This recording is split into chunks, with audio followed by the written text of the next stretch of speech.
Indicada por Donald Trump, promete fim de aparelhamento contra católicos nos Estados Unidos. Agora são 4h52 e nós temos hoje aqui muitos assuntos para falarmos, como você já viu aqui, mas boa parte deles dizem respeito à posse do presidente americano, que nós vamos já falar sobre isso também. Nós vamos para onde? Vamos agora, tem como a gente ir para os Estados Unidos? Tá conosco agora, é áudio, nós temos quem conosco agora, Marquinhos? Tá, nós temos a Neidinha, diretamente dos Estados Unidos, está conosco agora. Neidinha, seja muito bem-vinda, boa tarde, tudo bem? Boa tarde, Ronaldo, tudo bem, graças a Deus, uma boa tarde a todos os nossos queridos ouvintes da Rádio Canção Nova em Brasília, em todo mundo, né? Seu programa é muito acompanhado por todo mundo. Um prazer te receber. Gente, a Neidinha, porque é minha irmã de Canção Nova, missionária da Canção Nova, que mora nos Estados Unidos, Lucineide. Me fala, por favor, Neidinha, como é que daí vocês acompanharam a posse do presidente Trump? Qual é o sentimento do povo americano? Você já está morando aí há quantos anos? Então, eu estou aqui, a minha estadia aqui foi por 2 vezes, né? A primeira vez, 6 anos, e agora estou caminhando para 7 anos, graças a Deus. Você já é cidadã americana? Você já tem documentos, Neidinha? Sim, eu já sou cidadã americana, já jurei bandeira, graças a Deus, em 2021. Tá aí, bom, vamos lá então. Como é que você pode dizer para a gente qual é o sentimento do povo americano no início deste novo governo? Que eu trouxe aqui a questão da imigração, Neidinha, que, por exemplo, o Papa já se manifestou contrário ao plano do presidente Trump de imigração. Mas, fora isto, há uma porção de outros temas que o Trump prometeu e que são bandeiras do governo dele, que são idênticos ao dos católicos, ao dos evangélicos. Como é que tudo isso é condensado aí na população americana? Então, nós acompanhamos a inauguração, não é, com bastante expectativa. Os Estados Unidos parou, né, porque hoje é um feriado importante aqui, Martin Luther King, e nós acompanhamos com muita expectativa. Foi muito linda ainda continua, né? Foi muito linda a inauguração. De fato, o povo americano está com uma expectativa muito grande, porque o Trump, ele prometeu, né? Ele fez muitas promessas para que, como o lema diz, né? Make America Great Again, para que a América possa ser grande de novo, possa ser ótima de novo, não é? Então, essa expectativa das pessoas, a gente foi percebendo que ao longo da campanha, muitos democratas votaram, não é, no Trump exatamente porque perceberam que o país estava assim caminhando por umas trilhas assim bem perigosas, no sentido da própria questão da fé, não é, da família, dos valores, da própria economia. Você comentou sobre a questão imigratória, a gente pode falar um pouco melhor também sobre isso, não é? Então, tudo isso criou uma grande expectativa para os americanos, né? De ter que colocar novamente os Estados Unidos nos trilhos, né? E o Trump, ele, em toda a sua fala, nas suas campanhas, ele sempre que ele vai colocar os Estados Unidos, a América, como ele gosta de dizer, em primeiro lugar.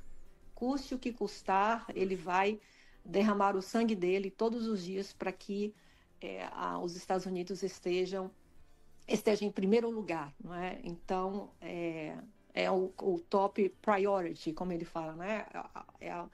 A prioridade dele. Então, realmente, todos nós, né? Estamos com essa expectativa. Sim. Neidinha, um outro aspecto que a gente que você citou aqui, que eu também citei, essa questão imigratória. Você também pode falar muito bem disso, porque convive muito com pessoas de outras nações. Como é que o povo americano entende essa questão imigratória? A quem se refere o presidente Trump quando ele diz que vai deportar, para que nós daqui entendamos qual é o pensamento aí a respeito desse assunto? Sim. Em todo o discurso do Trump, em toda a sua campanha, ele sustentou muito uma fala de mass deportation, né? Quer dizer que a a deportação em massa dos imigrantes ilegais. Isso criou, assim, um conflito, né, em várias áreas dos Estados Unidos. Alguns americanos são contra, mas a grande maioria dos americanos são a favor. Por quê? Porque se percebe que nos Estados Unidos, com o governo anterior, foi se relaxando assim, bastante essa questão da abertura, né, da facilidade que as fronteiras foi ali, foi se percebendo, né, o relaxamento das fronteiras e uma grande invasão, né? Assim, a gente fala invasão, mas na verdade uma grande entrada em massa de imigrante. E nesses anos todos foi se percebendo também um grande aumento de criminalidade, um grande aumento de várias facções, né? De atos também terroristas e gangues, não é? Então isso foi algo assim assustador durante esses anos todos, né? Quando ele fala imigrantes ilegais, os ilegais são aqueles que entram, por exemplo, ali pelas fronteiras, pelas fronteiras, México, Canadá, Bahamas. Isso, né? e sem autorização no país, é isso? Sem autorização do governo, do governo. Só que você imagina milhões de milhares de imigrantes todos os dias, eles atravessam né, especialmente a do México, né? E você não sabe quem são essas pessoas, né? Então eu penso que até mesmo os imigrantes, né? Os imigrantes que são documentados, eles também são a favor desta, vamos dizer política, assim, prioridade desta política de manter o país novamente, não é, mais seguro. Então há realmente houve, né, aí um tsunami, vamos dizer assim, né? Então se fala-se de em torno de, uns falam 13 milhões, outros falam 20 milhões. Sim. Bom, cada um defende aí um número, mas é um número absurdamente assim muito grande. Então, o grande desafio que eu penso dessa questão imigratória é distinguir quem é quem, porque você imagina que aqui existem imigrantes ilegais, indocumentados, por exemplo, há 20 anos, há 15 anos, que são cidadãos de bens, mas que atravessou o México, inclusive muitos brasileiros, inclusive muitos de outros países, não só do México, mas de outras nacionalidades, que vêm pelas fronteiras. Latinos, africanos em geral, Exato, né? Sim, muitos africanos, né? Uhum. Então, muitas dessas nacionalidades, muitos desses imigrantes, eles são cidadãos de bens, mas eles recebem, por exemplo, uma corte, que para entender que vamos dizer assim, eles precisam, eles entram no país, eles se entregam ali à polícia americana, ficam por ali, né? Precisa ir para falar, não é, para uma corte, agora esqueci agora o nome em português. E aí muitos deles não vão, muitos deles, né? Isto é, se apresentar à justiça, né? É isso, se apresentar à justiça. E muitos deles, para a justiça, já são considerados criminosos. Então, vai ser muito difícil distinguir, né? E são pessoas com família, são cidadãos de bens. Mas eu penso que, pelo menos uns meses atrás, eu acompanhei uma entrevista do Trump e ele foi enfático em dizer que a prioridade dele, primeira, é a deportação desses criminosos. Ele não ficou muito focado, por exemplo, em cidadãos, mesmo estando ilegais, indocumentados, com famílias que trabalham, que produzem, que têm business aqui, não é? Mas que veio pelo México. Inclusive, muitos brasileiros aqui na cidade onde eu moro, que eu conheço, que têm business que movimentam milhões, tem 20, 30 funcionários, e eles vieram pelo México, mas são pessoas que estão, não é, resultado, produzindo para o país. Né, inclusive, eu escutei também que há na própria equipe do Trump aqueles que já disseram para eles que existem os imigrantes que, embora ilegais, que não são criminosos, embora ilegais, eles são úteis para a economia do país, porque quem faz o trabalho de chão, o trabalho pesado, os trabalhos mais simples aí na América, são os imigrantes. E foi assim a história. E a história dos Estados Unidos é essa, foi construída sempre por imigrantes, né? Exatamente. Você, por exemplo, a área da agricultura, se houvesse uma deportação em massa, por exemplo, de mais de, sei lá, 5 milhões ou 10 milhões de imigrantes no período de 4 anos, para o país, período do mandato dele, vai faltar comida na mesa dos próprios americanos. E vai faltar mão de obra. Né? Vai faltar mão de obra para os trabalhos diversos. Para o país. Você falou agora há pouco aí. A construção, por exemplo, o house clean, né? A limpeza de casas, de escritórios. Nós temos muitos amigos brasileiros. Nós temos muitos amigos brasileiros que têm empresas aí de construção, empresas de como é que você falou aí, serviços de casa, transporte, e são empresas constituídas nos Estados Unidos, empresas de imigrantes assim que muitos deles nem têm realmente ainda o visto, green card, e que estão aí já há anos mesmo trabalhando. Pessoas já estabelecidas, então eu imagino que realmente, como você falou, distinguir quem é quem aí vai ser um trabalho minucioso para ser feito, porque tem aqueles que são úteis para a nação, não é? Então, sim, claro. E aí ele deixou bem claro que ele não tem intenção de deportar essas pessoas. Sim. Neidinha, deixa eu mudar de assunto com você rapidamente aqui. Você tocou em outros 2 assuntos aqui preciosíssimos que fizeram a nação americana querer o Trump. Que foi o quê? A fé. E a questão da família e dos valores. O que estava acontecendo aí nos Estados Unidos no governo que sai agora? Saiu já. Pois é. O que estava acontecendo de contrário à fé, contrário aos valores e à família, que você pudesse exemplificar para a gente? Olha, a gente percebia uma certa, vamos dizer assim, um certo recuo e uma certa ameaça, por exemplo, que se via muito nas escolas públicas, nos hospitais que são administrados por religiosas, por religiosos, uma certa opressão no sentido assim de impor certas regras, assim, por exemplo, a questão de hospitais, né, que são administrados por religiosos, por religiosas, na questão própria do aborto, não é? Que é algo assim que é muito forte aqui, um combate muito grande que se trava dos católicos, dos evangélicos, de uma forma geral.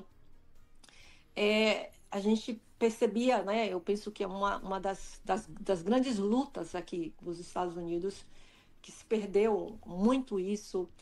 E a gente vê também próprias igrejas, né? Muitos padres que com certo receio, com medo, né?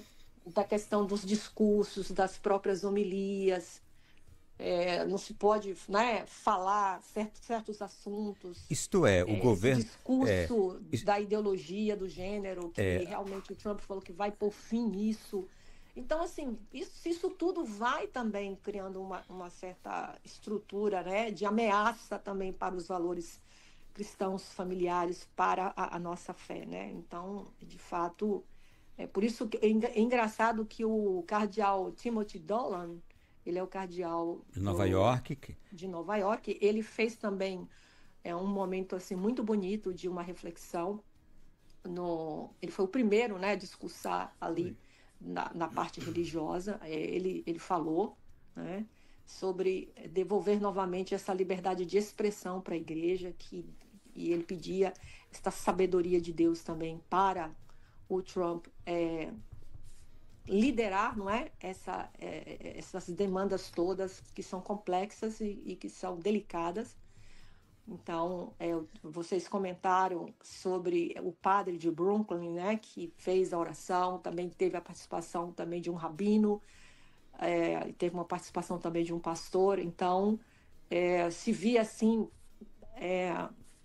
a alegria, né, o júbilo desses líderes religiosos que também pôde participar ali da inauguração com uma fala, com uma oração. Foi muito emocionante. E algo muito bonito assim que o Trump citou na fala dele, né, no speech dele, foi que vocês acompanharam o atentado que houve em Pensilvânia, né, na Filadélfia, alguns meses atrás, sobre a vida dele, e por questão de milésimos de segundo, ele não foi atingido na cabeça, né?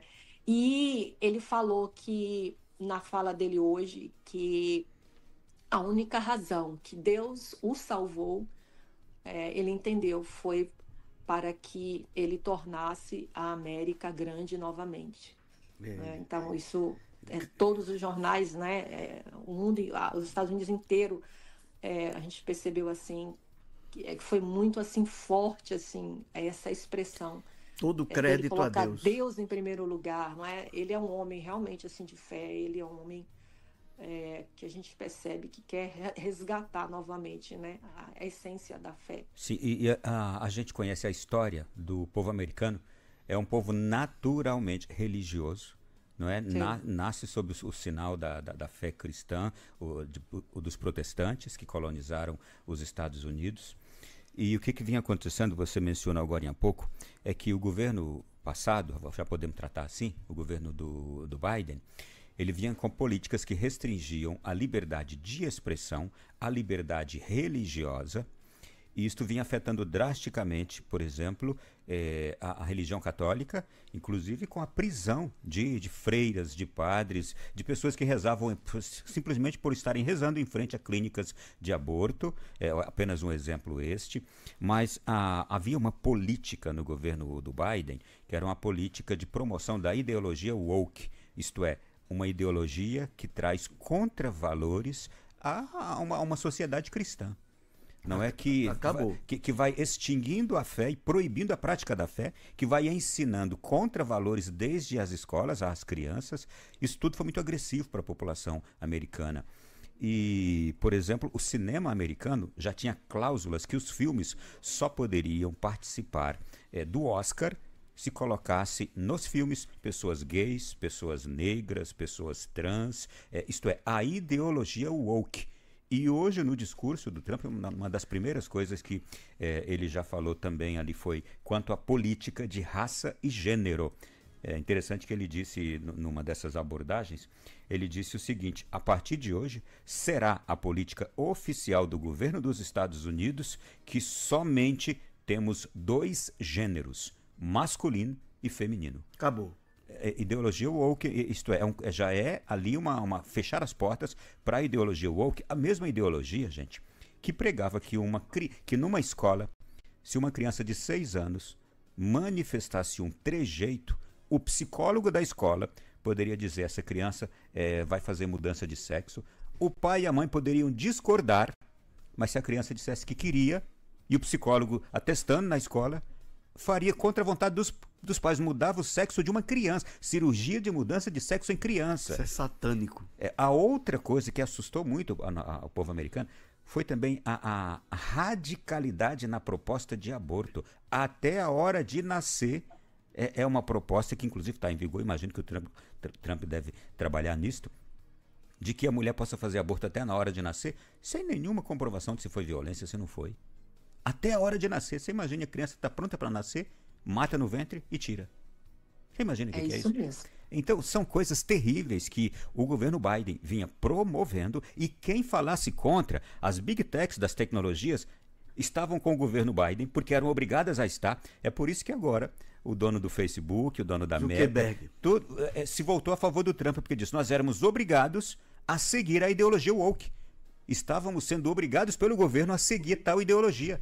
Então, se você falasse contra as vacinas no Facebook, falasse contra a ideologia ou qualquer dessas práticas da ideologia woke, no Facebook, no Instagram, no Thread, no Twitter, antes de ser comprado pelo Elon Musk, se você falasse que era contra quaisquer dessas coisas, você era cortado, bloqueado, um monte de coisas. E tudo isso agora, esse povo todo agora está com o Trump porque disse: o senhor prega liberdade de expressão. Nós concordamos com isso. Nós estávamos do outro lado porque éramos obrigados pelo governo. O Biden ontem deu um perdão ao doutor Anthony Fauci, né? Será que o Trump vai rever isso? Aqui tem uma outra, Neidinha, tem um outro ponto aqui que aí nos Estados Unidos ninguém poderia falar contra as vacinas da Covid, ninguém poderia se recusar a tomar as vacinas da Covid. O Trump... Ele vai readmitir todo mundo que foi demitido. Quem foi demitido, militares que foram demitidos porque não quiseram tomar a vacina. Por quê? O que ele está falando? Liberdade. A pessoa é livre para querer ou não tomar a vacina. É um outro ponto aqui que agora vai ser revertido. Quem foi demitido, ele disse, nós vamos readmitir e pagar. E indenizar pelo tempo todo que ficou demitido. Não é? Então tem muitas coisas que vão ser revertidas aí com imediatismo. São os primeiros atos de governo dele. Quer acrescentar algo mais, Leidinha? Eu acho que realmente vai ser como ele mesmo diz, o Trump, ele diz, a era de ouro dos Estados Unidos começa agora, não é? Foram quase que as primeiras palavras dele. E não sabemos na aplicabilidade como tudo isso vai acontecer, mas há uma esperança muito grande, né, do povo americano, dos imigrantes, de um modo geral, toda a nação, para que, pela graça de Deus, pela mão de Deus, ele possa ter muita sabedoria para conduzir o país e colocar novamente os Estados Unidos nos trilhos, porque de fato a gente percebe assim uma dispersão, né? E uma fragmentação muito grande, né? Então a gente realmente está aí com esta expectativa, né? Ele citou também outros pontos também no discurso dele que também as pessoas estão aguardando, né? Que é a questão da energia, né? A energia está muito cara. Ele quer novamente, ele falou que vai ser estado de emergência, né? Essa questão da energia, essa questão dos carros, dos combustíveis, custos, sim. Os combustíveis que precisa baixar. Ele vai começar a questão da taxação de produtos estrangeiros, que o americano que estava sendo taxado, mas precisa os produtos serem taxados. Então, são muitos detalhes, né, que vão sendo executados ao longo esses 100 primeiros dias, né, que ele fala que são vamos dizer, os decisivos, né, os 100 primeiros dias de governo. Aí, ok. Eu quero... Pois não, doutor? Deide, eu vi um comentário do presidente Trump dizendo que ele vai voltar a perfurar. Vai voltar. Postos de petróleo. De petróleo. Dizendo que os Estados Unidos ele é dando a entender que seria autossuficiente em petróleo, na matriz de petróleo, mas que era proibido. Ele deu a entender que era proibido. Eu te pergunto, qual é a matriz energética prioritária nos Estados Unidos? É hidrocarboneto, é petróleo ou é aquática, como aqui no Brasil, por exemplo, que a maioria é renovável, hidrelétrica e tal? Olha, é uma pergunta que eu não tenho certeza para te responder, não é? Porque eu, de fato, escutei ele falar sobre a questão do petróleo.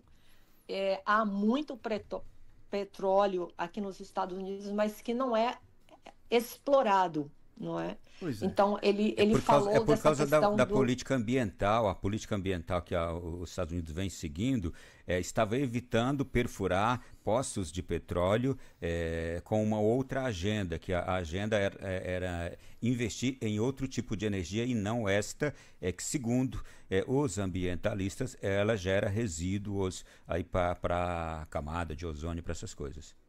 E ele vai declarar estado de emergência porque ele vai querer que isso seja prioritário. Sim, tá aí. Leidinha, quero te agradecer, muito obrigado, foi boa essa nossa conversa aqui para que a gente possa entender um pouquinho o pensamento, a mente, a cultura americana. Muito obrigado. Por nada, Deus abençoe cada um de vocês, Deus abençoe o povo brasileiro e o povo americano. Amém, amém. Vamos seguir, né, gente? Agora são 5 da tarde, 16 minutos.